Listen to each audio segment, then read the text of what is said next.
So how are you? I'm good. How are you? Good. What have you been doing since we last talked? I know. Here we go. Here we go. I told you it was controversial. I mean, go for it. I don't know. Put it on the list. I'm Katrin. I'm Mary. Welcome to Since We Last Talked. What So- have you been up to? Oh, let's see. Valentine's Day Mhm. happened. Mike and I went to like a putt-putt place here in Raleigh, which sounds really funny. I love But that. it was packed full of people. So a lot of people had the thought to go there for Valentine's Day. How fun though. But it's this like mini golf place where every hole you have to do something like extra. It's not just like mini golf. It's like one of the holes you ride on this zip line and you have to like toss your ball into the hole.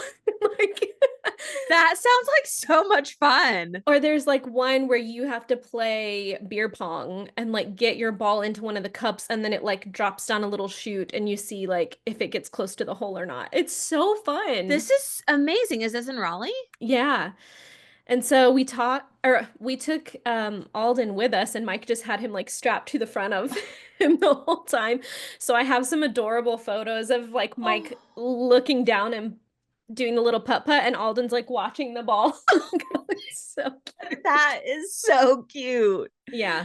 So that was really fun. Cute. We'd been meaning to go to it for a while. So we were like, well, that can just be our Valentine's. That sounds amazing and so much fun. Yeah, like one of the holes was also like you had to do frisbee golf and depending on like like how many I think you got into the little frisbee golf goal, that was how close you could be to the hole to like putt. Oh my Yes. God, that's so smart. So it was all kinds of stuff. It was This very is brilliant. interactive. Was it 18 holes? Yes, so they have 3 different courses and each of them are 18 holes. So we did 2 of the courses. How And fun. Alden was starting to lose it at that point because we'd been there for like 2.5 hours. And so we were like, He's like, that's enough. He was so I'm overstimulated. out. One of the course we didn't do had a school bus that you have to go up in at one point. And I look over, we're like beside the school bus, and I look over at Alden and he's just like dazed, like not blinking, watching the lights in the school bus because it's all like LED flashing lights. Like, okay, he's probably had enough. We're seeing signs of burnout. We need to go home.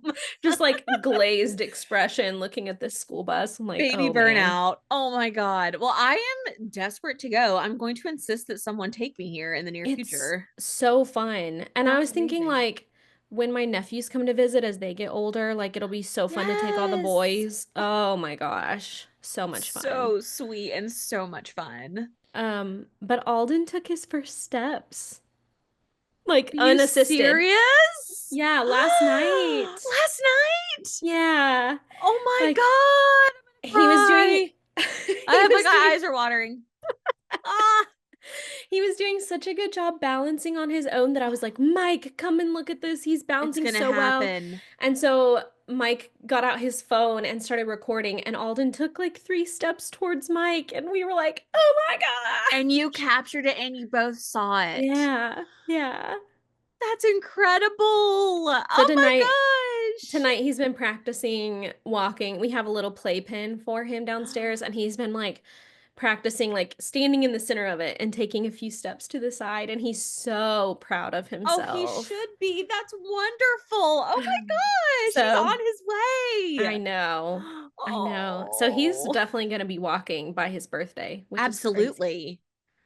is We're all gonna have to take turn watching the baby. babe as he runs around, and just so sweet. I bet that was a very magical moment. It was amazing. Like the video, you see me like reach for him because I'm like, oh, and then I'm like, oh, he just walked. He's doing it. Oh my God. Oh my Yeah. God. That's so sweet. Oh, Yeah, I it can't was wait really to see cute. him. Yeah.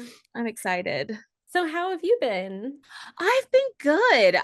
Work has been really busy. God, what else have I been doing? Working, Yeah. planning things.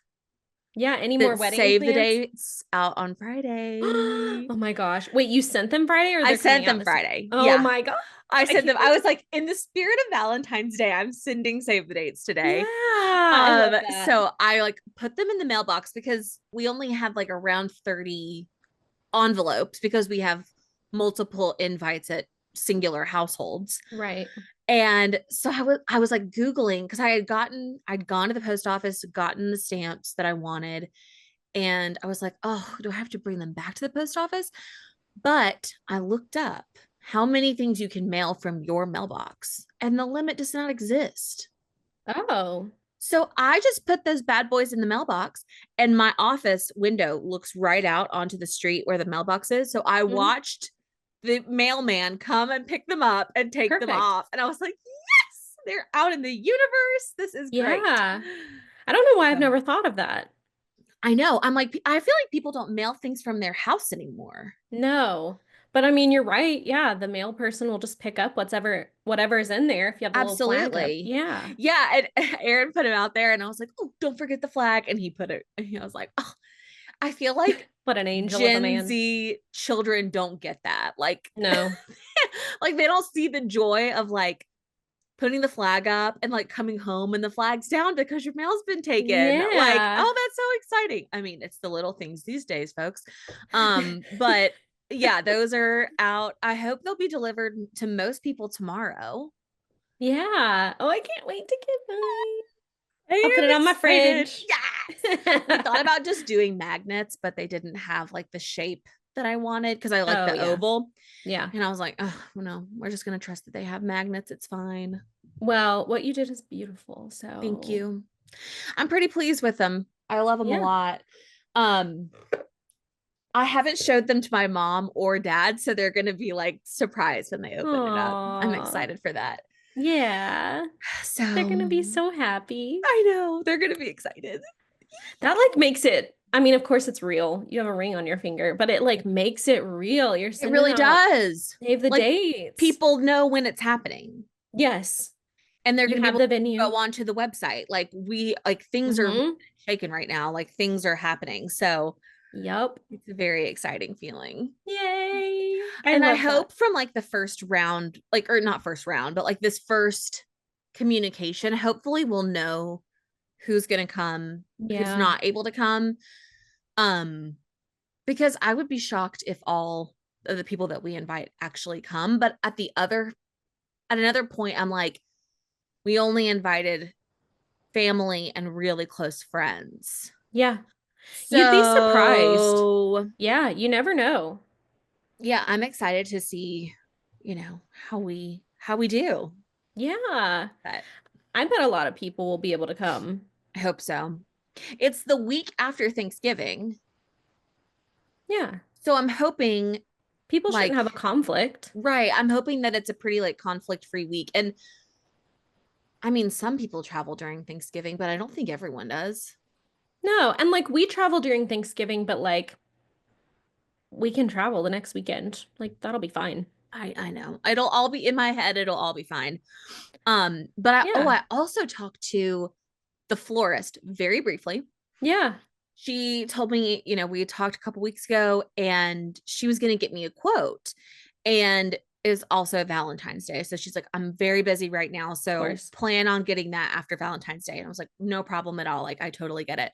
Hmm. So I was able to re download TikTok also. Yes, I saw it was back on the like store, the app store. It's back. I'm so Yeah. happy. Yeah. But I was watching these TikToks of like people breaking down their wedding budgets and like wedding flowers. And I'm like, shh. Hmm. Because like in my mind, I know like the budget that dad and I have talked about. But I Hmm. was like, oh shit, that's not anywhere near my budget. And Hmm. flowers are very important to me. Like that is Yes. a very important piece to me, always has been. And so I emailed the florist and I was like, will you just like give me a ballpark like of what you're thinking?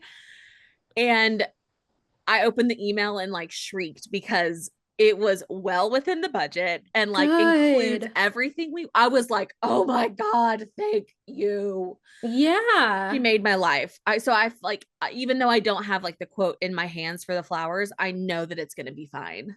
That's great. I was like, go crazy. Add more cabbage Yeah. roses in there. Add more Yeah. garden roses in there.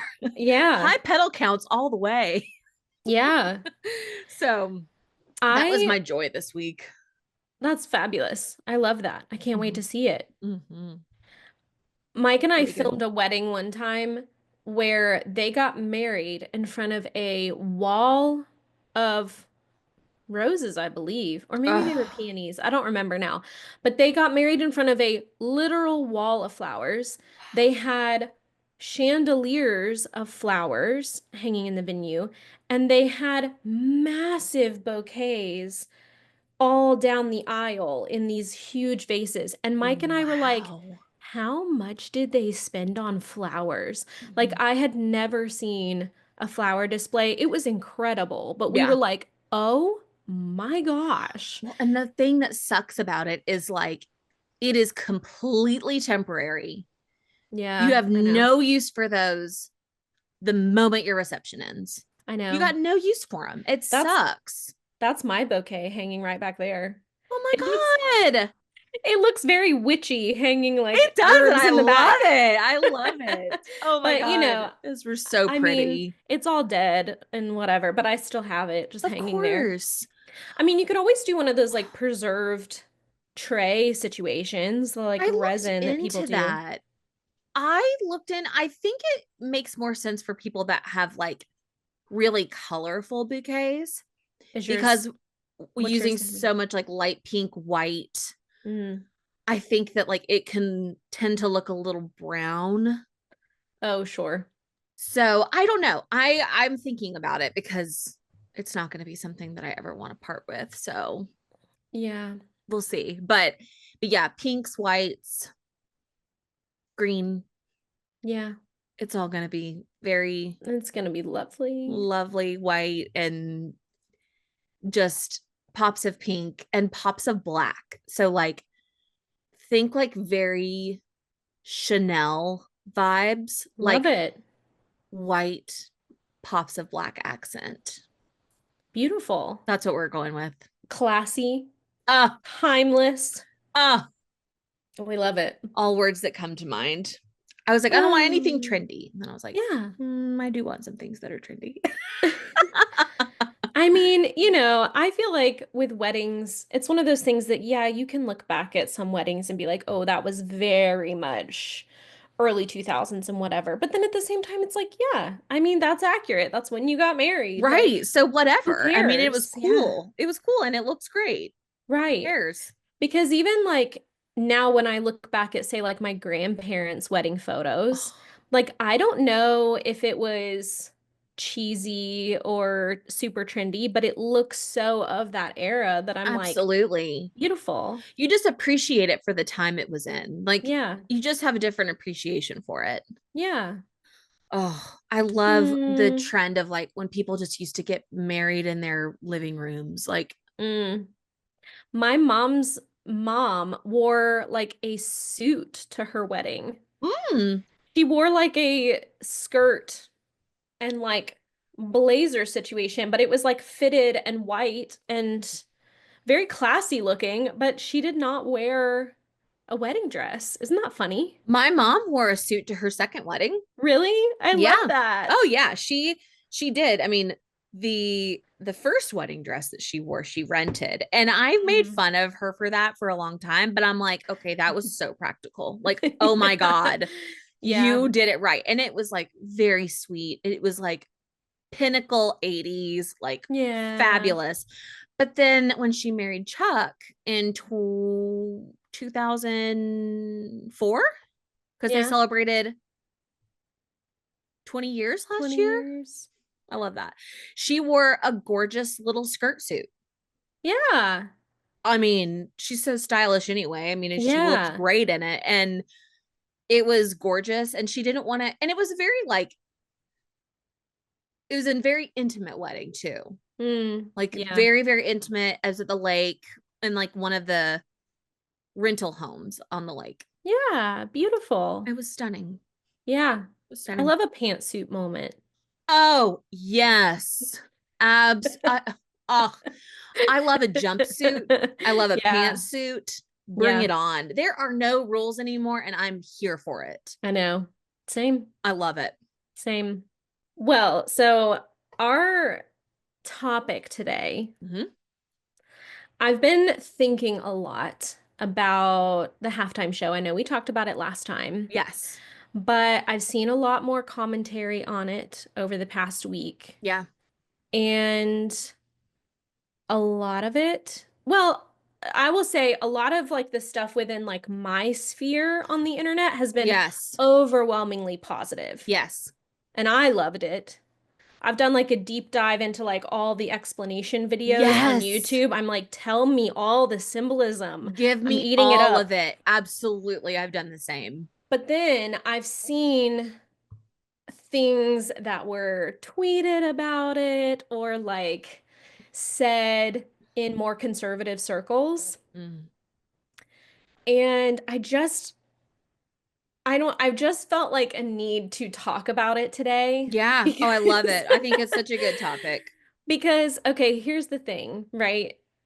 Kendrick Lamar had a lot of political statements in his halftime show, Oh, God. Yeah. which obviously rubbed some people the wrong way. And it's so silly to me that so many people were saying, oh, it's so controversial. And I'm like, when you actually watch it, like, I don't find it that controversial at all. No, no. When I've talked to people like older than us, I'm like, did you watch the halftime show? And they're like, no, but I heard it's like crazy controversial. And I'm like, that's so wild to me that It's that's kind of so the narrative. skewed. That narrative has been very skewed Yeah. by the terrible right. That's all I can say. Yeah. And I feel like what is controversial to them is it's a black man sharing his experience in this country. Exactly. And Yep. I don't know, the whole visual of black men making up the American flag Oh, and bending over like they are carrying the weight of this country on their backs. They have built this my country. God. Yeah. That symbolism, I think, is so unbelievably poignant. Yes. And it's And so powerful. it's so powerful. Oh, And just the more I've thought about it, so I went on like a rant the other day in the car with Mike because I was like, okay, if we're looking at this country and who is responsible for a lot of things in our country, we can credit Black people. yes. Oh, yes. Like if we're talking about, and I'm just going right into this, I'm Get launching in. into it. Launch. Go, go, go. The only thing I want to say is Yeah. obviously we are two white women. We do not fully understand or understand at all the Black experience in America. No. However, we want to call out those who are ignorant towards it and put their ignorance on full display on the Yeah. internet because now it's in the public domain. So we're going to talk about it. Yeah. I mean, I don't pretend to know everything about where Kendrick Lamar is coming from, Of course. Of but course. but I can see the white response to it is ridiculous. It is. And I like can't even cope with some of the things that have been tweeted. Um, but okay, so I feel like when we're looking at our country, Mhm. there is no denying that a lot of our infrastructure comes from exploiting enslaved people. Absolutely. A lot of the wealth in our country comes from that, especially here in the South. Mhm. And a lot of just like the buildings themselves have been Absolutely. built by workers that have been people of color. Yep. Like, you cannot deny that in this country. And I Right. feel like, when we're having conversations about whether or not critical race theory is going to be taught in schools, Right. I feel like that's what people are wanting to prevent being talked about. Yep. Because if a black person is saying, these sorts of things have happened in history, and I'm still feeling the effects of it. My family is still feeling the effects of it. This Mm-hmm. is still a systemic problem. Then I think that that makes a lot of people on the right nervous Yeah, that they have to somehow give compensation after the fact or that they need to make amends, which, like, I have no problem making amends for the fact that, like, there are still people alive that experienced segregation. Like, we're not that far absolutely. removed away from it. We are not. And I think in a lot of ways, we are still very much in it, Yes. Yeah. especially right now, especially in 2025. I think, you know, the civil rights movement is when a lot of people would say that, you know, true, the worst period, I guess, for Black Americans ended at Mm, the civil rights movement. And I feel like that is misleading. I mm, think that that is not the end of the plight of mhm. the journey of the Black American. I think that it exists today in a lot of different ways. And like you said, feeling the effects of those things, even if it's not something like slavery, but a systemic problem that has we've yet to find a solution to, like Yeah, segregation. You know, I think we're still very much in a time where there's a lot more that needs to happen, and absolutely. it makes some white people feel really uncomfortable. And I guess I just don't even understand the uncomfortableness of it Mm-hmm. because, like, to me, it's like if you have a relationship with somebody and that person says, "Hey, there are problems in this relationship that, like, you need to work on. We need to fix this in order for this relationship to continue." I don't understand the mentality of, like, doubling down in your beliefs and being like, "No, no, I'm right and you're wrong." And I know that there are people that exist like that out there, Yep. but I just feel like when we're looking at our country, if a black man takes the stage at the Super Bowl and says, "This is what it's like to live in America as a black man Yeah. and come up from Compton and all of the things that I experience and all of the things that black culture has contributed to this society," Yes. I don't think that me as a white woman gets to tell him, "No, you're wrong. Like, that's not true. Actually, that's not your experience." Like, Absolutely not.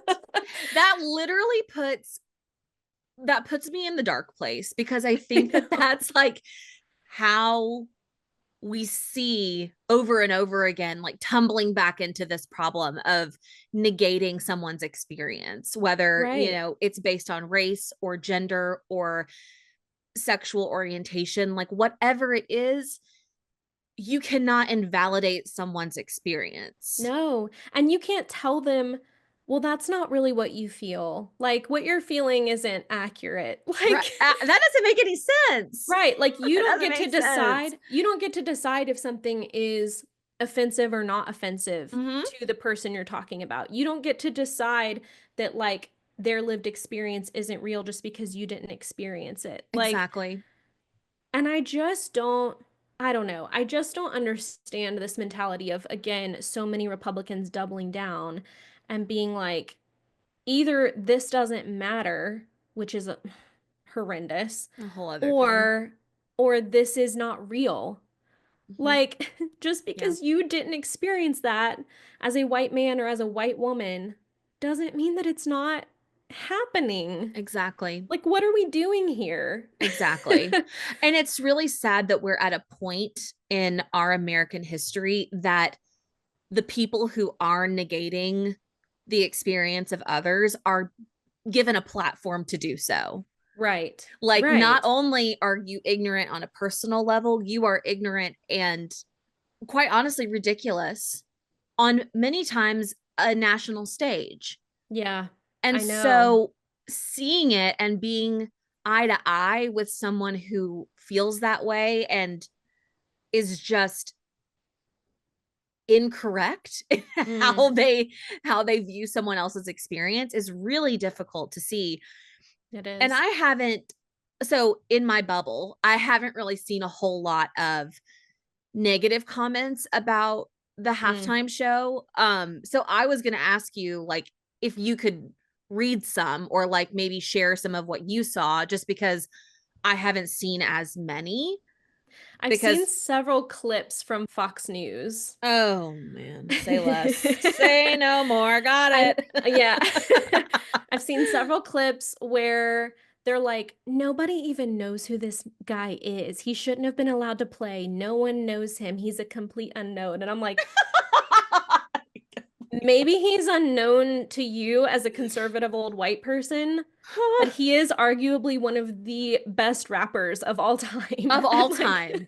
Of all time. he He is a Pulitzer Prize winner. right for his writing, for his raps. Concerning. Like he's been nominated for 11 Grammys in his career. And he's won Like 7 of them.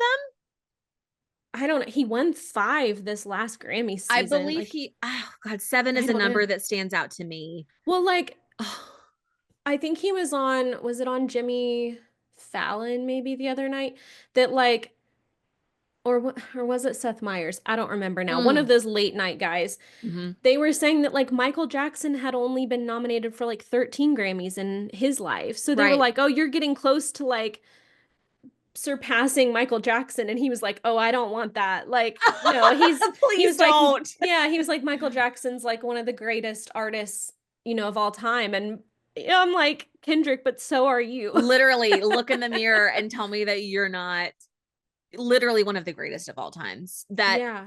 you But know, oh, sorry, it go just, ahead. I feel like he is, his art and his music is something to be admired at the highest level, which I'm glad that he has gotten a lot of credit for his work. And every time I kind of like dive into more and more of his music, I just become more and more, it kind of makes you open your eyes a little bit more. Yeah, yeah. And I think that's as an artist, like that is a very high form of praise that your art can help someone feel that. I mean that truly is the point of art. Mm-hmm. And good art takes people outside of their comfort zone. It Yep. makes people look at the world in a new perspective. Mm-hmm. And I think right now there are a lot of people that could use a different perspective Yeah. and to listen to different perspectives. Yeah. Let me bring up some of I don't have any saved, but I want to see if I can see some of the quotes. Yeah. I'm interested. And I think one of the things for me is like the first time that I watched it during the Super Bowl, I think I was so excited and like had so much like excited energy that I couldn't really pick up on all of those little things. Mm-hmm. And so it's interesting to look back at the performance. I mean, Aaron and I have watched it 3 or 4 times on the big screen, like Yeah. blasting. And I've watched it. I have like the video downloaded on my phone. Like, I'm like, I have to be able to see this. It's like you really don't understand all of the symbolism and the details of it Yes. unless you rewatch it many times. And then you Yeah. think, how didn't I notice this when this was happening in real time? Right. I know. It was But a lot to it's, take in. oh my God, you, it's Like, something you have to continue to watch and then get your Google out and say, okay, yeah, how exactly like, educate, what does this mean? Like what, how right. does this relate to the message that he's sharing? And I think that really, it helped me to kind of, I'm not a perfect person by any stretch of the imagination. I will say the wrong thing and I will make mistakes. I will do whatever I can to educate myself to make sure that I don't make the same mistake twice. Right. Which I think is a big difference, honestly, between the left and the right. Yeah. I think that it really comes down to, I genuinely feel like people on the left are willing to learn Yes. and willing to listen to other people and hear Mm-hmm. their lived experience because you can't understand everyone's way of life. That's just being human. Like you're Yep. not going to have lived their experience, you're not going to understand it. Mm-hmm. But being able to listen and have empathy for that, Yes. like you don't have to understand it, but you should care about it. Absolutely. At a minimum, Yeah. you should care. So I kind of feel weird even giving these people a platform and like saying what they said, but I'll read a few. You can, I mean, I feel like if you want to name drop so that we can Yeah. bully them, So, that's terrible. That's awful. so Carrie Lake, Republican from Oh, Arizona, God. said halftime show 0 out of 10. Carrie Lake, 0 out of 10. Next. A right-wing podcaster named Benny Johnson said he tweeted, because I'm still going to call it Twitter and not Yeah. X. Yeah. Um, Hey NFL, Trump won. We no longer let talentless, mumbling, pagan, satanic cultists do halftime shows and pretend like people like it. Oh my What God, what I would give to be a in mumbling the pagan world? satanic cult Isn't leader. that crazy? It's crazy. George Santos Oh, called it absolute trash, adding, "Who booked this garbage for the halftime show?" Um, this, Lauren Boebert said, "Tell me I'm not the only one who needed subtitles for this." Like there were just a lot of higher up conservatives that were shitting on it so hard that it was almost like, okay, tell us you didn't understand it without telling us you didn't understand it. exactly. Exactly. Because I just feel like it's the criticism is it's like middle school bullying. Absolutely. It is, it's so juvenile. Yeah. It's Yeah. tell us that you're severely uneducated Yeah. without going, telling us. And okay, I'm sorry, former disgraced Congressman George Yeah. Santos. Like, give Yeah. me a break. Yeah. You're a And so, disgrace. and like, here's my thing, right? Again, not only when we look at the infrastructure of our country, was it built on the backs of Black men, but also when we look at our just like pop culture, Oh my so God. much is shaped by Black culture. Yes. Like, you want to talk about like slang terms, Yep. like, so much of that trickles down from Black culture. Yes. Our music is so heavily influenced. Country music was influenced by like Black music. Yes. Rock and roll was influenced by it. Like, Absolutely. obviously jazz. Jazz. Like, I feel like you can't even look at a genre of music and say, oh, there was no influence by Black culture. Every single genre across the board Yes. has been influenced by Black culture. And then, like, dance moves, Oh obviously. my God. There's so much in the way of like arts and just things that we're, I don't know, used to in our culture. Yeah. Things that seem very like a part of our everyday lives Yes, that we don't stop and think about and attribute to Black culture. right. And I feel like there's this pipeline. This is what I was talking about to Mike in the car and like ranting about. I feel like Mm-hmm. there's this pipeline of like it starts with the genius of Black people. Like Mm-hmm. it starts with them coming up with these like funny one-liners or like inside jokes or whatever. And Yep. then that gets filtered through like gay culture. And Mm-hmm. so like drag queens and like gay guys and Yes. whoever are like co-opting these terms and it becomes a whole part of their world. Absolutely. And then from there, it gets kind of filtered into like heterosexual culture, Yep. usually by way of women, Yes, of bringing exactly. that in and adopting those same sayings and ways Yes. of doing things. And then at some point it makes it to like larger media like SNL or Yes. even like Yes. advertisements. Like at some point it becomes Oh, so yeah.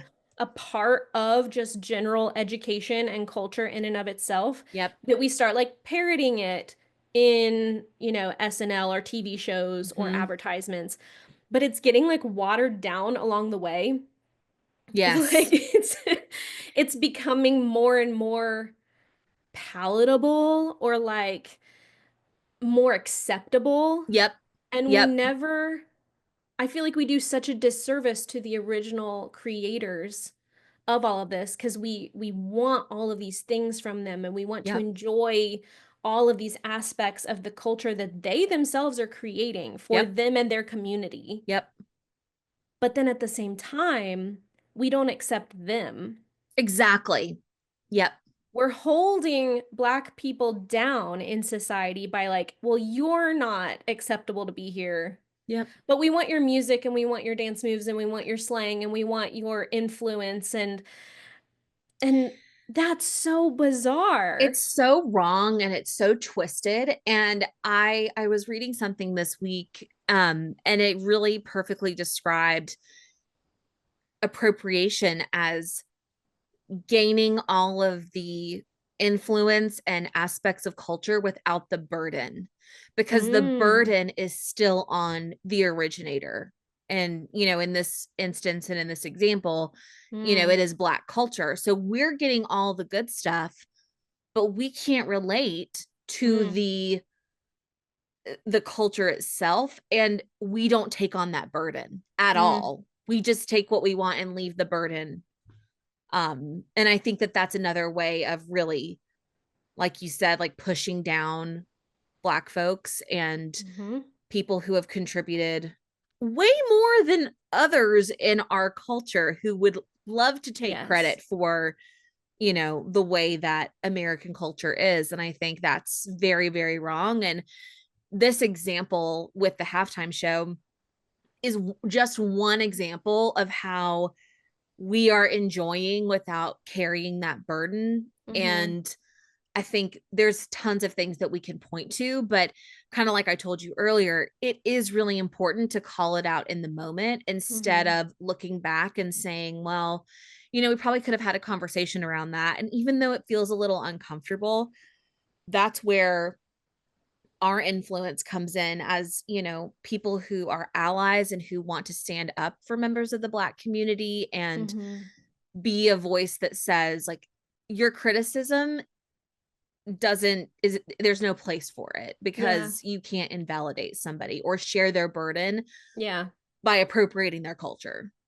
Right. Right. Like it's one thing to say, okay, like this isn't the type of music that I typically listen to. Fine. Like Sure. no one's asking for you to suddenly like rap music if you don't like rap music. That's fine. But when you start doing these low blow attacks and critiquing the fact that here is this artist who's at the top of his game, Yes. who is using this platform to make a statement, and the Mm-hmm. president of the United States is in the audience watching it. Yeah. Like how many creators would love the opportunity to get to say what they want to say on a national stage to the president himself and he's forced to watch it. Yep. I mean, that opportunity in and of itself is incredible. Absolutely. And And he if did not take one bit of that for granted. no, no, He I think he did a packed phenomenal so job. much into those 13 minutes Yeah. that it packed a punch every single moment. Like, it Yeah. never let up. And I really respect that about the performance. And you're right. Like, what people would give to share that with someone who really, more than anyone else, needs to hear it. Yeah.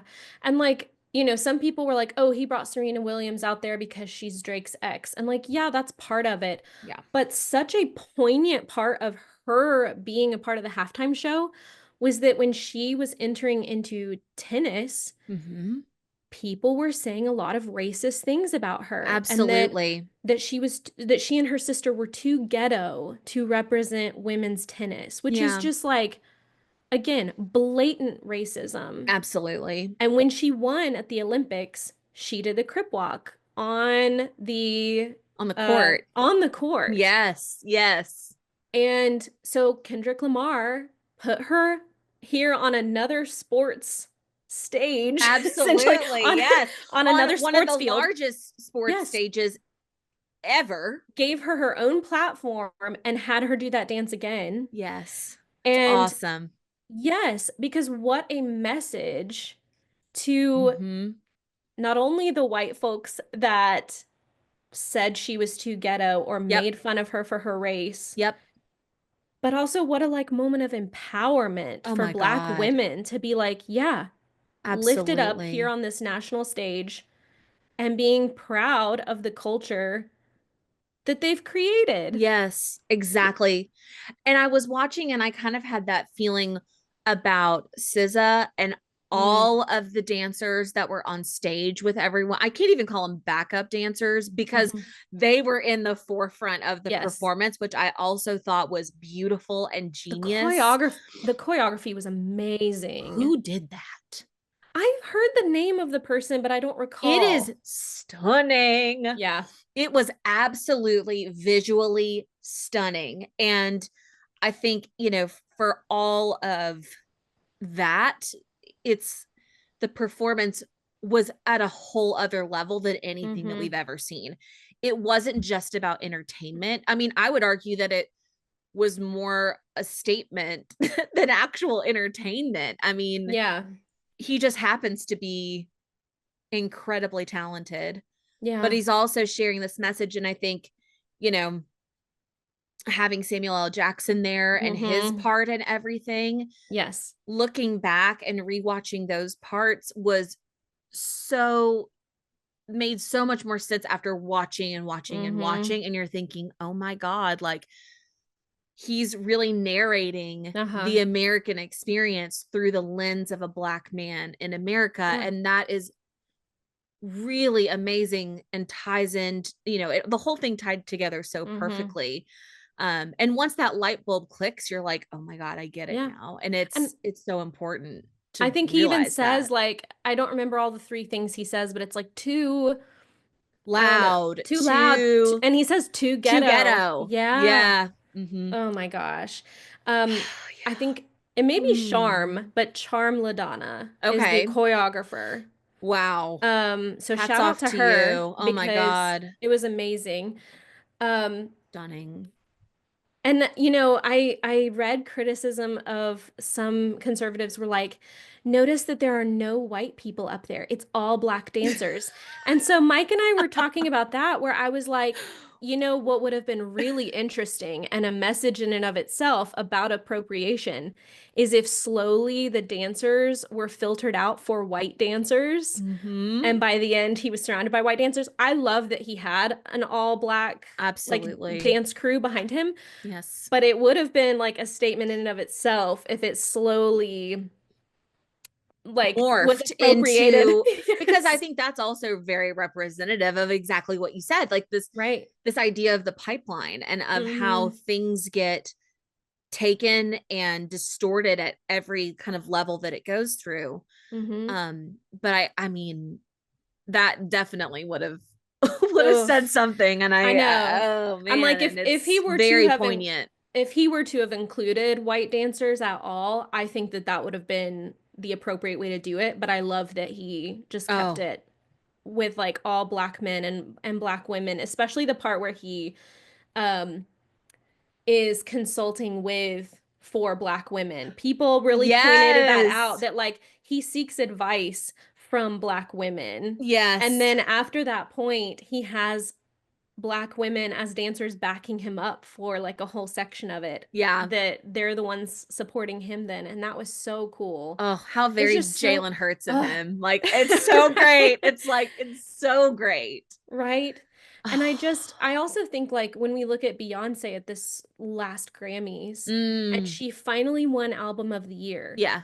and how much influence has Beyonce had on the dance world, on the music world, My God. on just like stardom in general? Yeah, Yes. entertainers and Entertainers. people who create and make music. It's really baffling to know that that was kind of like the most elusive part of her career, is that she couldn't secure that album of the year.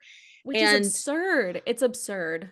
I have a very strong opinion and that I will never let up on, Okay. even though I love Adele very, very much. Mm. And I Mm-hmm. do. Beyonce's Lemonade album, Mm. that was the year of the biggest miss of Mm-hmm. album of the year. I believe Adele's 31 that year. And even Adele gets up there and she's like weeping, crying because Beyonce didn't win. Yeah. Lemonade And was groundbreaking. oh my God. And I Mm-hmm. think that like watching the visual album and seeing, not only hearing it, but really seeing it the way that she designed it to be seen, was a huge moment for a lot of people. And I know for me, because I think that was kind of like my first, as an adult, Mm-hmm. really my first deep dive into, okay, what do these things mean? How do they relate to American culture? Mm-hmm. And how much of this have we appropriated? Mm-hmm. I think that one is, I will stand by that forever. I think that that Yeah. album was a masterpiece. Yeah, it truly was.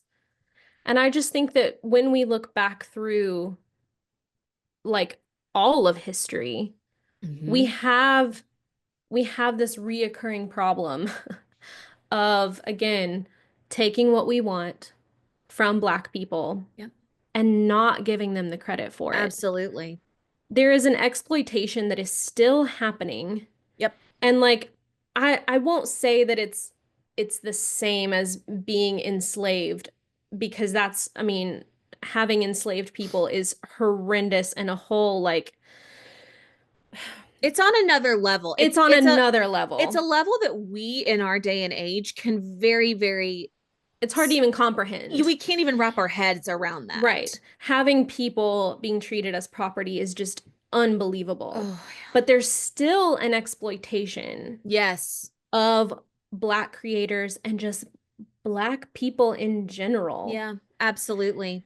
that we tend to turn a blind eye in our Yeah. country. Yeah.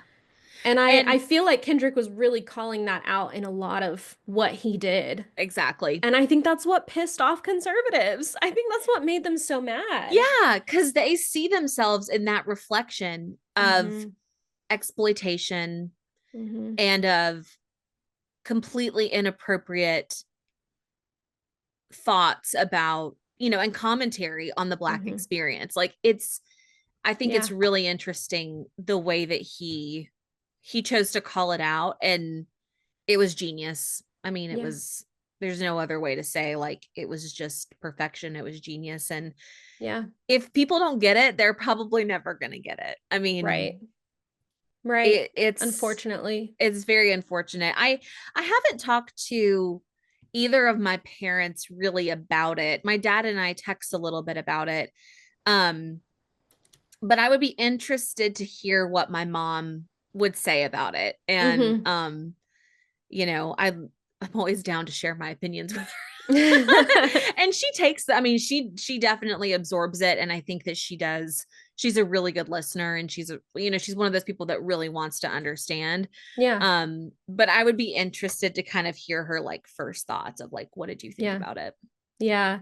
I did send it to my parents and I was like, you need to watch this. Like this is genius and absolutely groundbreaking. And they did watch it. They wanted some explanation videos as well Oh, because sure, sure. they don't know Kendrick Lamar at all. And they were like, we need to like read what some of these lyrics say. And I'm like, yeah, To like pack the do full that. punch, like to pack the Yes. full, get the full impact of it. Absolutely understood. I Yeah. watched or I listened to his new album over the course of this week.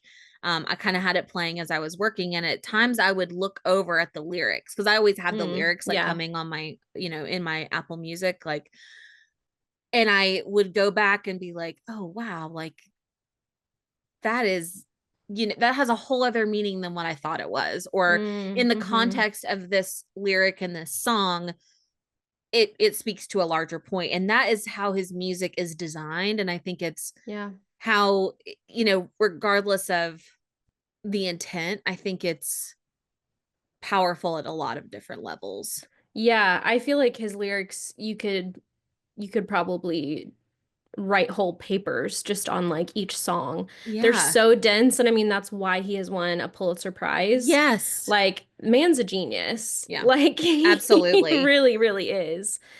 But again, I feel like it's important that as future generations come along that we recognize the powerful influence and creativity coming from the Black community Yeah. because they have worked so hard to create their culture Yes. because Yes. they had their cultures taken from They them. did. Yep. It's talked about a lot that a lot of them don't know their history Hmm. because they can only trace it back so far Yes. to their enslaved ancestors, and they Yep. don't know beyond that. And so being Black in America puts you into this group of creating this culture that you want to see in the world. Yes. And I feel like that's something that as like white people, we can't really No, understand no, we can't fully understand that. because we get so much of our like culture from like knowing where we came from, Hmm. knowing where our Yeah, ancestry is. Like, oh, exactly. my family is of like German heritage or English heritage or Italian. Like Right. that's kind of where we form our identity around. And that's what I was going to say. It comes back to like that idea of identity and how you see yourself and how you see the world. Yeah. Yeah. And so it is really Mhm. interesting that when you're looking at how Black culture has formed, Mike even talked about a food. That was not something I had even thought of. But the Mm. idea of soul food has become such a big deal, Yep. especially in the South, Yep. of like originally these were meals made from ingredients that were not the best ingredients. It was Right. whatever like the enslaved people could get a hold of or um what they were just allowed to have, even like Exactly. Exactly. Know what they had access to. what they had access to. Mhm. And now it's been co-opted and like now it's been taken and co-opted by all these fancy restaurateurs and you have all of these ingredients that are now incredibly expensive purely because some Yep.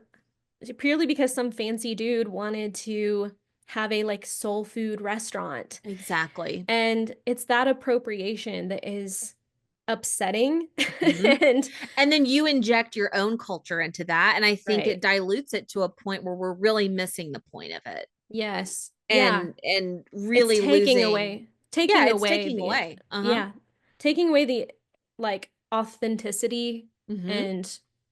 and the original meaning behind a lot of this stuff. No, that's such a good point. I'm so glad that you brought that up and that, that's one I don't know that I really thought of, and I it know. makes absolute sense. I know. I'm saying like you can literally look at anything in our culture and Hmm. there's huge influence Yep. from the Black community. Yep. And yet we tend to like appropriate it and not give credit where credit's due. Yeah, exactly. And And I then when Black people say, "Hey, this is a problem," we're like, "No, it's not. No, no, you don't get to be no. upset about this." Right.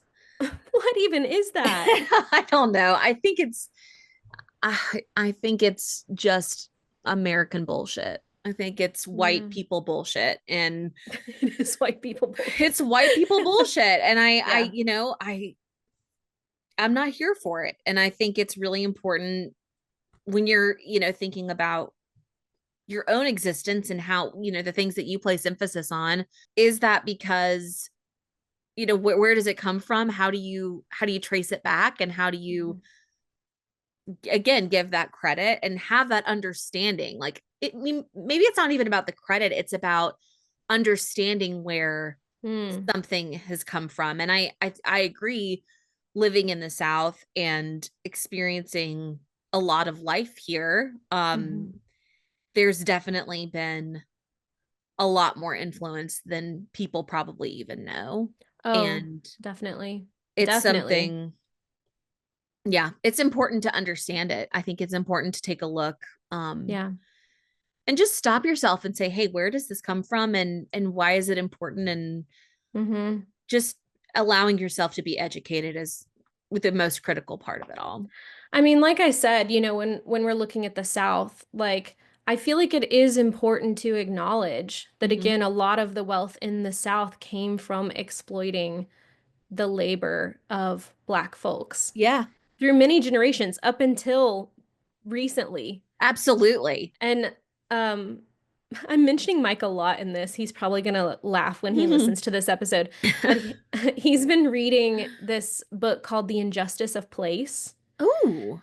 And this is crazy to me. I had no idea that I mean, but it makes sense. He was saying that when industrialization, Industrialization. Am Yeah. I saying that weird? Yeah, no, you're saying it right. Okay. Industrialization. Industrialization. I Yep. feel like I'm adding an extra thing Like an there. ill. Okay. Yeah. You're doing great. You're Okay. doing When amazing. industrialization was happening in the North, Hmm. it didn't trickle down to the South because they were like, why would we need like steam engines to help with our crops and all this other stuff? We have we have free labor. Yep, exactly. And so they were Isn't that almost, sick? isn't that crazy? Mm, They literally rejected the use of machinery because they were like, I'm not going to pay for that. I'm already not having to pay my workers. And so, wow. yeah. And Wow. so then, of course, when slavery became illegal, it put the South at a huge economic disadvantage because Absolutely. they had not adopted a lot of the industry that the North had adopted. Yep. And so, then you have Reconstruction and everything that has to happen, and the South has been poorer ever Oh since. yeah. But Absolutely. but it was their own fault. They wanted to keep exploiting people. Yes, and they refused to adapt to a new way of life because they were so comfortable with exploiting Yeah. Free labor enslaved from enslaved people. people. Yeah. It's just that's a really interesting point. And I think, when you look at the country and you look at like, big factories and big business, I mean, it is in the north. And then Hmm. in the south, you get a lot of like exports as like, crops and Hmm. agricultural things that are exports in our states. And I mean, don't even get me started on the tobacco industry in North Hmm. Carolina exploiting enslaved people because that was Hmm. a massive one. Oh yeah. But I think, that's a really good point that you can kind of it shows itself still today. I think we're still Absolutely. seeing effects of that today. Because it's not, again, it's not that far removed. The fact that Mhm. it was very typical to have like a black nanny raising your child when like our parents were kids. Yeah, Like absolutely. my mom had black nannies down in Florida when she was little, and like she Yep. loved them like they were family, but it was still, they still were not getting paid enough that Right. we would consider like a livable wage today, I feel Yep. like, but it was what was acceptable at that time in Florida. Right. Exactly. And I think no matter how great or how the quality of work from these, the what you were saying, having a black nanny or, having black workers, they were never going to be seen as equals Yeah. to the Yeah. people who employed them. And that is another major problem because when your perception is that this person or that person are not at the same level as another, Hmm. that gets perpetuated all over. And I bring that up purely to say that's two generations removed. Mm-hmm. Like, Exactly. I'm not talking about like people that are so far back in my ancestry that I never met them. No, I'm talking like my mom and my Yep. grandfather. Like, Yep. when black people talk about that these systemic issues are still problems, it's because their parents Were those people. were those people. Exactly. Exactly. Like, we're You still only see it. we're only a generation removed from that. Yep.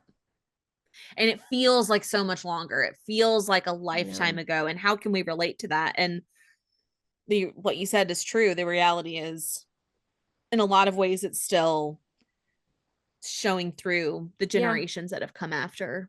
Yeah, I think Yeah. it's still very much prevalent in our pop culture.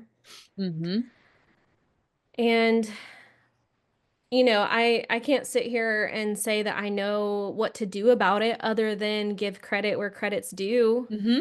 Yep. and to not pretend like we as white people are are coming up with these dances or this music or whatever when we're co-opting it Yep. from Yep. more oppressed groups of people. So, this is Katrin popping in while I'm editing this episode. I just want to add to this point that while, yes, I think it's important for Black folks to get the credit that they deserve, I absolutely think that they deserve to be compensated as well for their ideas and their contributions to society. Like, we are talking about a group of people that have been exploited for generations by white folks and white people that have made money off of their ideas and their labor and their hard work. So, while yes, the credit is very important, I absolutely think that Black folks deserve equal compensation that a white creator would get in the same scenario, and they deserve that payment for the hard work and all of the ideas that they are contributing to our society. That's all. Exactly. And I think that's part of, like I said, kind of the allyship that we have is, Mm-hmm. even though we can't necessarily put ourselves in that situation to understand completely, like you said, we can still have empathy. Mm-hmm. And we can still have difficult conversations with those around us, and try to be an advocate, try to be an ally for those who are still really feeling the very real effects of how our culture has Mm-hmm. kind of treated or mistreated people of color in this country. Yes. And we can do our best to recognize that, and just sit with someone and be like, I hear you, it's important, it's valid.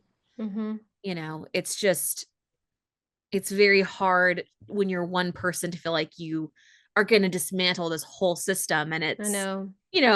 that's not realistic either, but there are pieces that are important that we need to take on as people that have different privilege, Yes. who have that, who just have a difference in privilege is really what it comes down to. Yeah, and I guess that's why I wanted to talk about it today because like I know that this is something that Black folks have tried to talk about for years. And Yeah. again, when you have a lot of white people that are still not willing to listen or are making fun of it on Yeah, Twitter or Facebook or wherever, exactly.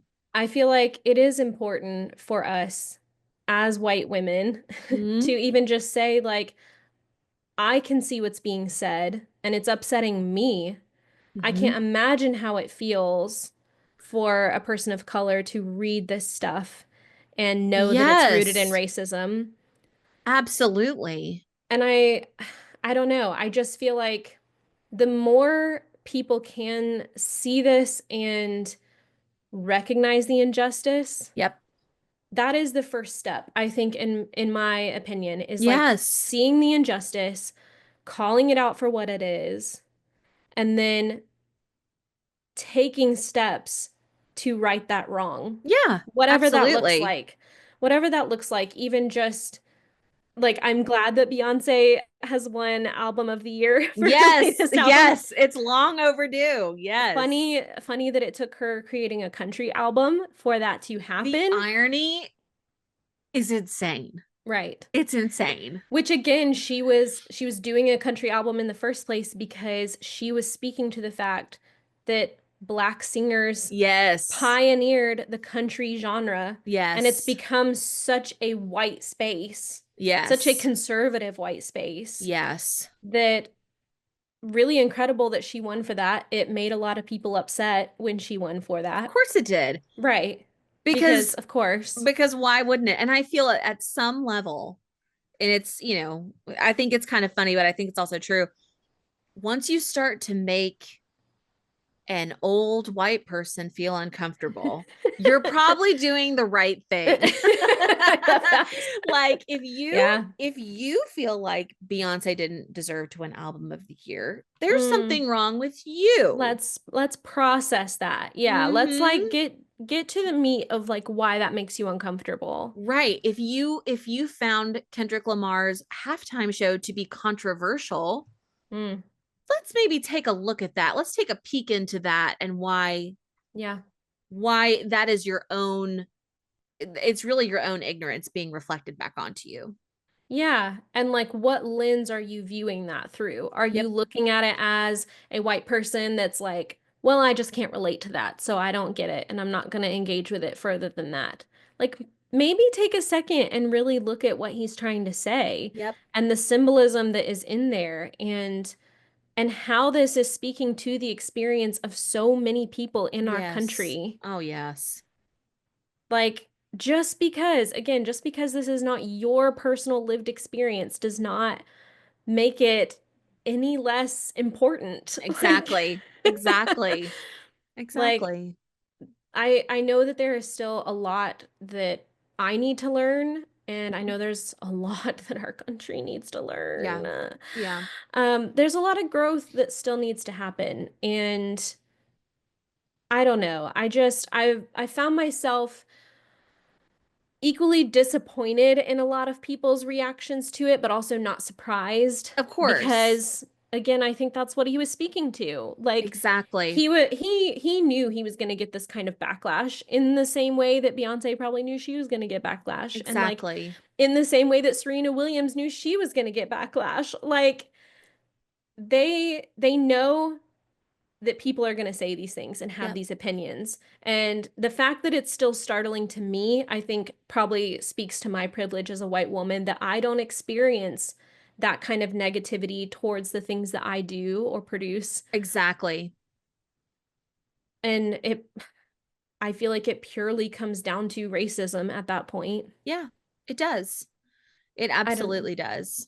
So I just wanted to like call it like I like I saw it Yeah, because I'm so glad you did. And I'm so glad that you kind of pushed us into that space. And, I think it's really important that, we talk about it, even if it's not our lived experience, but it's, yeah.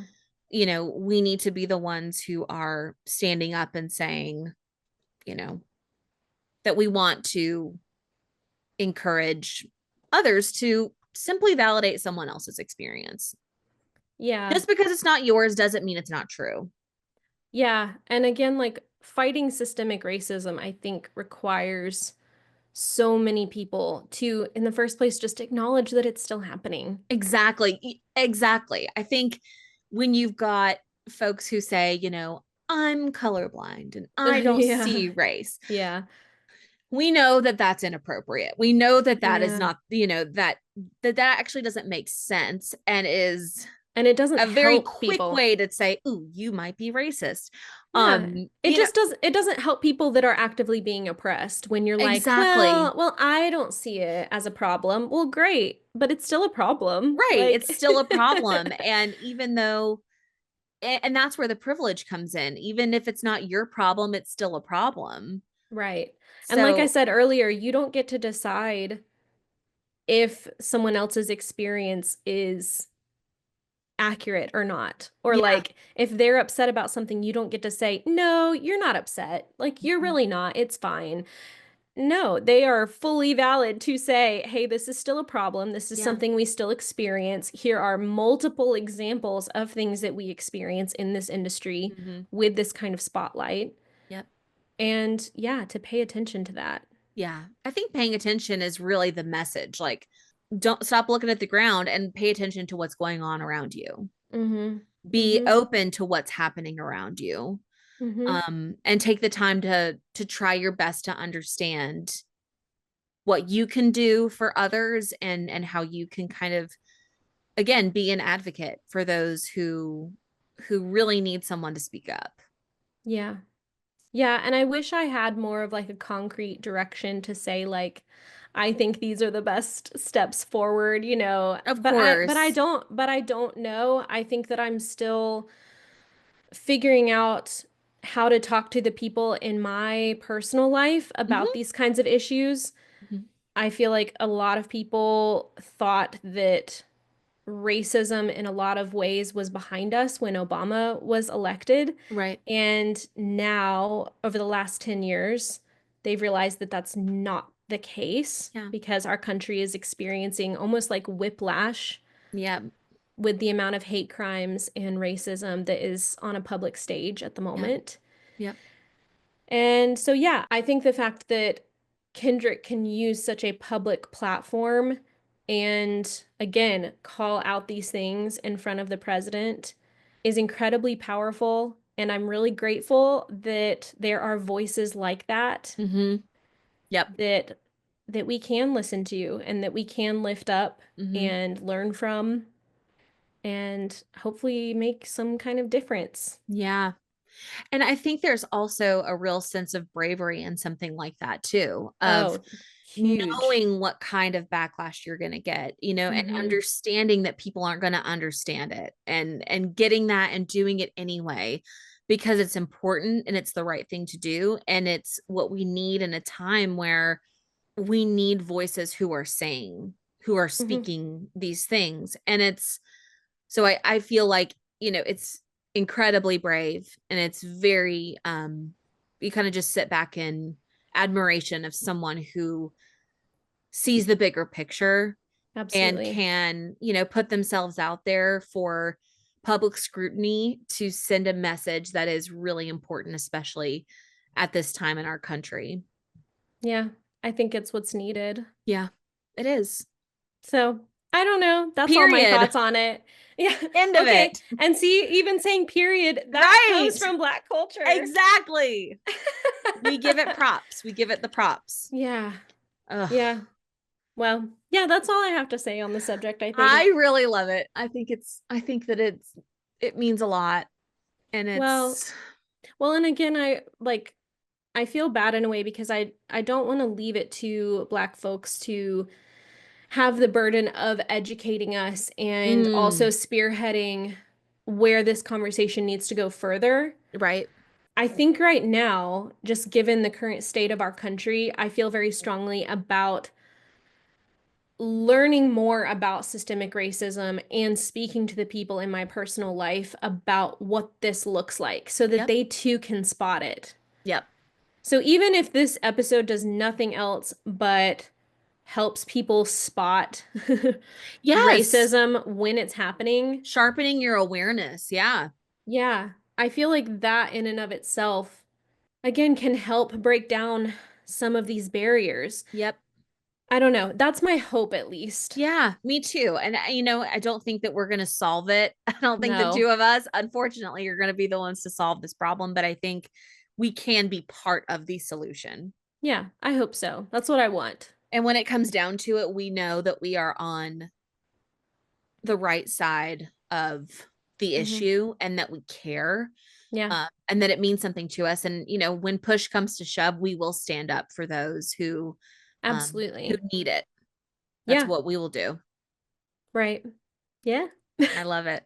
I think it's great. And I think it's important. And like you said earlier today, it's also, important to recognize that this is Black History Month.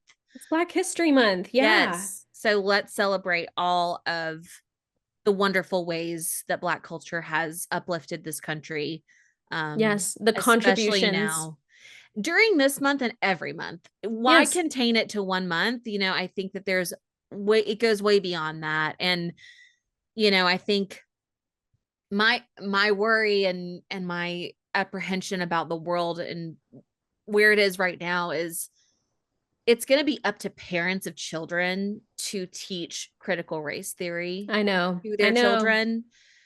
And I hope that people understand that responsibility, Hmm. um and it can really open the door to that conversation, because I just don't trust that they're going to receive that in No. schools, especially in the South. No. I think kids have a better chance in the North and on the West Coast. Otherwise I fear for what they're not learning in Right. schools. And I think as adults and as parents, it's kind of their job to It to bring is. that into their lives and to expose them to things like that. And so I commend all the parents out there that are doing that good work, and Yeah. thinking about it. Right. And if it's left up to states to decide what is taught in schools, which it kind of already is, Yes. but if we're specifically excluding things about our own history Mm-hmm. because we feel uncomfortable about it, Yep. or maybe people are not wanting to teach their kids that their own parents or grandparents were involved in situations that we would look at today and say, well, that's inappropriate and not It's okay. wrong. Yeah. It's wrong. Yeah. And I think a lot of people are just not willing to go there, Yep. even though that's what's necessary. Yes. And it's And worth the time. It yeah, is worth someone's time to talk about it. yes. And already I'm always so surprised at the stuff that wasn't taught even to us Oh, in yeah. history when like we live in an information age. You can look up anything. You should educate yourself. If you don't know about something, you Yep. should look it up. Yep. And I There's no kind of excuse at this point. yeah, I feel like there is absolutely no excuse to not know some of the basic things about our country. Mm-hmm. But again, Mike was reading the People's History, or is it A Ooh. People's History? But it tells the history of the United States not based on like the main public figures, not like presidents and things like that, but it talks about Mm-hmm. what was happening in society at the time. Oh, man. And yeah, which is really interesting. And one of the things he told me that literally floored me is that when slavery ended, Mm-hmm. there was immediately representation in Congress for Black people. Exactly. There were Black congressmen Yep. elected. Yep. And slowly, then, laws were passed Yep. to take that away from them. Mm-hmm. And so when the civil rights movement happened, they were not fighting for representation and rights Right. the first time. That They were was they were fighting to get those rights back. back. Yep. I can't believe that that was never taught to me like that. Yes, and I think so when I was kind of going back to the halftime show, when he Yeah. says 40 acres and a mule, Yes. you Yeah. go back to okay, when slavery ended, That's what they were um promised. that was what they were promised. It was part of the resolution. And Right. after Sherman met with multiple members of the Black Congress and Black leaders of the time, they said, we're going to give you 40 tillable acres, Mm-hmm. and we will protect the United States government will protect you until the time that you are able to do it yourself. Mm. And Andrew Jackson Mm-hmm. came in and said, fuck that. And Mm-hmm. no, and that's not what you get. You get Yeah. nothing, and good Mm. luck to you. And I think, What a horrendous oh, person. he's the worst. Oh my He might gosh. have been the worst until now, but like it Mm. might have been the worst. Yeah. Just hit after Horrendous. hit Evil. after hit, absolutely evil. Evil person. Evil Yes. person. And so when you think about the conversation surrounding reparations, Mm-hmm. that's where it began. Right. Like being promised something Mm. by somebody who had a lot to do with the war, somebody who held a Yeah. lot of the cards, and then nope, we're not going to do that. We're Yeah. not going to do any of that, is just really horrific, and just totally reverses so much Yeah. of the progress that had been made until that point. Like you said, like it Right. just wiped it all away. I know. We found a way to move in the right direction. Mm-hmm. And Andrew Jackson, again, I will say his name until you hear it and you know how awful he Curse his was, name. curse his name, rue the day he was born, Yeah. that Yeah. he decided that that was not a good investment of American dollars. Right. Give me a Mm. break. Horrendous. What a shit Horrendous. human. When the atrocities that enslaved people faced, and then to just be like, no, you don't deserve anything, actually. Like, It's it's unbelievable. so unsettling. Unbelievable. It is unsettling at every single level, and it's not okay. It's not okay. Yeah. Yeah. Fuck you, Andrew Jackson. Well, and I also learned, and this is kind of like tangential, I also recently learned that there was a Mexican repatriation act Huh. that happened during the Great Depression. They blamed the Mexican immigrants for a lot of the issues that were happening in the country, like taking jobs away. No, Sound no, familiar? no, no, no. And they literally shipped, well, the US says 300,000 people back to Mexico. Mexico says 2 million. Okay. Yeah. Yeah, I'm 2 going to go million with people. Mexico on this one. 2 million people, most of them children. Like 60% of them were children. So yeah, really taking your jobs away. Yeah. And so they shipped them back to Mexico. Mm. And so they like a lot of the Mexican population in this country disappeared for a bit. Yep.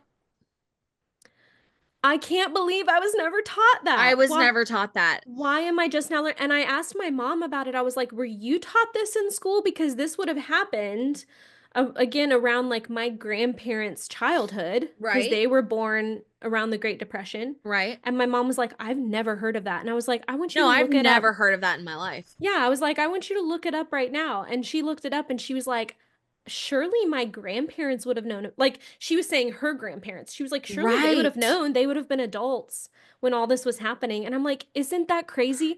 And she was like, well, people probably didn't know. And I'm like, no, somebody knew that that was Yes. happening. And Somebody knew. it's just been left out of history books. And that's the thing I think also, and again, I'm not trying to say that like that these things are interchangeable. Right. Because you've got issues with enslaved people, you have issues with Mexican Americans Yes. and the hatred that they receive. And I was also reading a little bit about, the issue with our country had with Japanese Americans. Yes. Um, and they received significant reparations. I want to say 600,000 Japanese Americans were given $1.25 billion in reparations after they were Mm, in internment camps around World War II.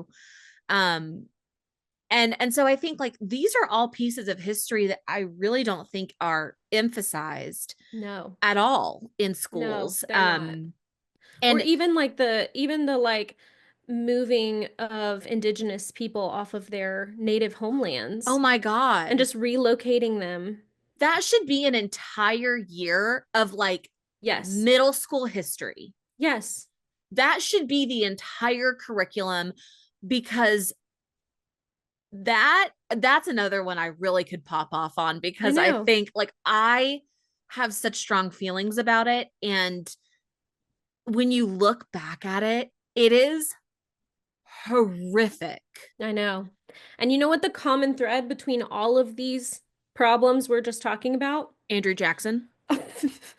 Well, I was gonna say white people being hateful. White haters, Yeah, literally. across the board. Fuck That's us. that's just white people being terrible Yeah. to minorities. Yeah, exactly. Period. What it Like, boils down to. yeah, I It's know. really it's unsettling. It obviously is a problem. It's a huge And problem. again, I think that like the more white people that can acknowledge it and talk to people in their life about the fact that this is still a real problem that's being faced today. Yeah. This is not some made up conspiracy theory against white people. No, this is No. like a long history of things being done to people of color. It's a pattern of terrible behavior on the It parts is. of American citizens and American leaders that are white. Yes. Anyway, that's Anyway, remember 30 minutes ago when you're like, that's all I have to say on the I matter? know, I know. I think we've done that every episode of we're like, well, that's that. Well, And then wait we're a like, second. but actually. This is the tip of the iceberg. Yeah. No, I think that was, Ugh. it's important to talk about it and it's important to listen to it, absorb it, Mhm. and figure out how you can change it. Yes. And there's always more to say. Of I feel like course. even though we talk for hours sometimes about these subjects, when I'm going back through and editing, I'm like, there's more that we could have talked about with like I X, Y, know. and I Z. listen and I'm like, oh my God, what about this and this and this and Yeah, this? I'm like, oh God, I should have said it. But these topics are exhaustive, but that's why they're so important. There's a absolutely. lot of nuance to them. There's a lot to dig into, a lot to figure out still. Yeah. But if this is just the start of the conversation, we can revisit it at some point if we Absolutely. And have we something else should. to add. We should, and we should continue the conversation. It doesn't need to just be a one and done. I mean, I think Yeah. that there's much more that we can do and share. Um, and Yeah. again, speaking for myself, I'm not going to get everything right. Oh, I'm same. flawed and I'm not going to say the right thing. And so, I want to do my best to come prepared Hmm. and really understand my point of view. Um, And if we got something wrong in this episode, like feel free to call us out. Like I'm still figuring please. out all of this. Yes, Like, absolutely. We're open to it. We are not threatened by your no. feedback. No, if there's something that we didn't touch on, or if there's something that we didn't get accurate or Yes. didn't say correctly, Oh my God, please tell let us know us. if you have opinions. Please tell us. Yeah, because honestly, I do really want this podcast to be a dialogue starter for people. Yes, Talk to us absolutely. about it, talk to people in your life about the topics that we're talking about, and yeah, we'll all learn together. I would love that. I think the best way to do that is with people who you trust and who you rely on and who you lean on. And like, what Yeah. better way to do that?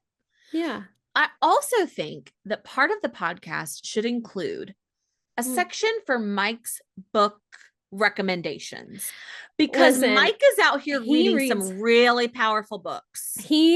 I know he is on like a nonfiction kick right now, and I think he's already finished like 6 or 7 books this year. We love that. So, yeah, it's like when we're driving around in the car trying to get the baby to sleep, he's like, "Let me tell you about what I've learned." And I'm like, "Oh my gosh, I'm over here reading like smutty romance before we go to bed." And you're like, What is it? Puckulator. no, pucking around. Um, and I'm like, Mike's over here like expanding his mind and like learning about the world. And yeah. No, I would love that. And even in the show notes, like, here's what Mike is reading this I month. mean, he would probably love that too. So yeah, we can put together a list of what I Mike is love it. reading. Me and I Mike's book love it. club. Oh my God, nothing would make me happier. Oh my Oh gosh. man. A lady that I worked with at the elementary school, Uh-huh. she was the librarian and we became besties. She's Mm. like in her 50s probably, Mm-hmm. so like closer to our parents' age, but I love her. And Oh, so we still hang out, like we get together and chat. that's so And great. I know, so I'm getting together with her for lunch in a couple of weeks at the end of February. And we deep dive into politics. Oh my Oh, gosh. I She was like love that. she was one of the first people I texted after the election. I was like, okay, where are we moving? Because she and I talk about Right. moving all the time. And she's like, Uh, he wants to go somewhere like Hispanic culture. She's oh, like all in on yes. that. Yes. Um, but she's just so insightful and so wise. She told me something the last time we hung out because I was talking about that like all the conservative people that I know in my life, they're so hung up on traditions and like family traditions and just like The fuck that whole thing. traditions of racism? Facts. And she said, and I had her text it to me later because I was like, Stephanie, I have to tell Mike what you said. She said, traditions are our ancestry. Oh my gosh, traditions are our ancestors bullying us. That is so wise. I'm like, I'm sorry, what? Can you say that Yes. again? Like, crazy. Traditions are our ancestors bullying. Bullying us because they're guilting us into continuing on whatever their bullshit was. Yes. I think this could be a snippet. Well, shout No, out to Stephanie. She's amazing, but Stephanie, we love that. And I think, combating traditions is also like ugh, a very real thing in a lot of yeah. different, it touches a lot of different things.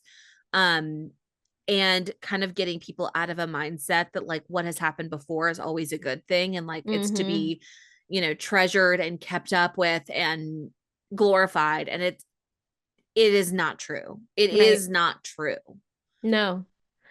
I'm sorry, there has never been a time that this country has been great. Absolutely This not. whole notion of make America great again, Mm-mm. No, no. we have progressively made our country better for all people and equal for all people. If we go back in time, It just gets less and less true. right. I have also, I think the rhetoric surrounding America being a great country is I think it's smoke and propaganda. mirrors. Like, I think it's I know, propaganda. Yeah. because I'm like, what evidence? Like, I've always been taught that I was the most, I was the luckiest to be, I know. live in America, and how grateful you must be to live in America. And it's Hmm. the best. It is the leader of nations. It is, the, and I'm like, I've never seen any direct proof of that. I I've never know. had the feeling that I live in the greatest nation on earth. And Hmm. if that's true, this planet sucks so bad. Right. And I have to imagine that there are better places to live and to be Hmm. and to exist. And I think shattering the illusion Hmm. that America is the greatest country on earth is the first step Hmm. to really understanding our flaws and, Hmm. you know, as a nation. Yeah, I mean, I say it's propaganda because I feel like it prevents us from seeking life anywhere else. It forces us to accept the things in this country that are terrible Yep. because we're like, well, it's worse other places because America's the best. So if it's like Right. this here, it's going to be worse somewhere else. And I just don't buy that anymore. I No, I don't don't think that either. that's true. Nope.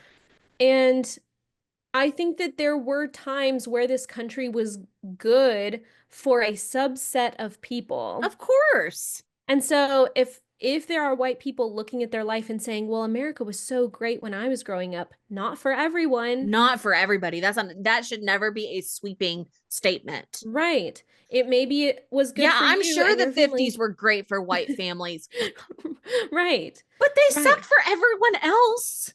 Right. Give me a break. And I also feel like it's a cop out from wanting anything to get better. Mhm. Because again, if you were to like relate it to a relationship and you say, hey, this marriage needs work, and the other person is like, no, our marriage is great. There is nothing that needs to change. Then it's Right. like, well, what do you even do with that? It prevents any progress from being made. You just become so complacent because you've been fed this lie that Hmm. you are living in the best times in the best place that you can. So Right. so why seek anything better? Right. And I'm always going to want improvement. Like Yes. I'm always going to want to try and have the best society that we can have. Mm-hmm. The most like equitable, the most inclusive, the most diverse. Let's get Yeah. into it. Yeah, absolutely. And that might be why America's not right for me. Mm, well, Because that, I don't think at this point in time, I don't have a lot of faith that our country is going to make a lot of progress in our lifetime. I know. I know. I did feel that way about 10 years ago. Right. I don't feel that It's way been now. steadily on the Just decline. I know. sharp decline. I think it, I don't see how it's going to get any better. I know. We're very far down on the list of best places to live in the world. Oh, yeah. We're very far down. People think we're at the top of that list. No, Girl, you don't know. no, nope. So I don't know. Maybe that can transition us into talking about moving Yes, abroad at I some point know. in Well, the that's what I future. was thinking. Like, this could be a really great topic. Hmm. It's on our list. Yes. But also like It's on the list. why America sucks. Oh, sure. That's not on the list, but we can certainly add it. Well, it's like, people are like, you should never take your freedom for granted. And I'm like, honey, I lose freedoms every single Well, day. see, that's the thing. About. Talking about the civil rights movement of that they were fighting to get those representations and freedoms back Mhm. because they'd been taken away. I don't ever want to hear another person say, "Well, your rights aren't being taken away." What rights are being taken away? Rights can be taken away, and they have been taken away, And they are and they are literally being taken away right now. right. So I don't want to hear it. And I think that, like, that's why those types of things are not taught in history classes because there are people in charge that don't want you to know That that they you, that they yeah. have that power to take away your representation in our Uh-huh. government Uh-huh. when it can very, very easily happen and it has happened. Yes. And that's just factual. Look it up. It's facts. And if someone ever said that to me in real life, I think I would have no choice but to throat punch them Oh, immediately. it's been said to me. It's been Ugh! said to me. I can imagine where. Mm. Mm. Throat punch. Ha! Anyway, I feel Oh like, my yeah, we God. could just keep talking about it I for know. a long Forever. time. But again, Forever. these topics are exhaustive. Yeah. We could probably rant for hours about it, but Well, we'll never run out of content. we certainly won't because I just keep coming up with new things for us to I talk love about. it. I love But it. we're going to end it there, but thank you so much for joining us. If you enjoyed this episode, please give us a follow on Apple Podcasts, Spotify, or YouTube so you can keep up with all of our latest episodes. And also be sure to like and follow us on social media on Instagram and TikTok at since we last talked.pod.